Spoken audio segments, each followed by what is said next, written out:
All right, now we got the DJI RS4 Mini, a new gimbal that, I don't know, I like the gimbal game, man. Believe it or not, I record on a gimbal a lot, even though I don't know if it's necessary. But this one might be unique. Let's open it up and see if we got a winner. By this time, I'm kind of used to opening up DJI boxes. Spacer. Actual part. All right, here goes some of the pieces to that. We'll put that to the side for now. And here is the main boy.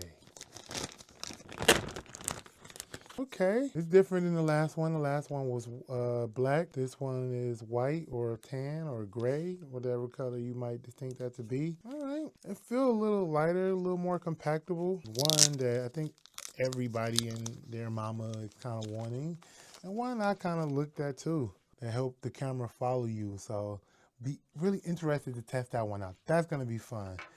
And then we kind of just got a lot of the parts. That's a cable, the screw. This is the additional arm because I got the combo kit. That's how I was able to get that. Books nobody ever reads. The additional tripod.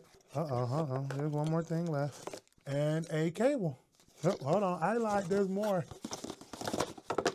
All right, and here are the two plates that you need to mount your camera on the gimbal.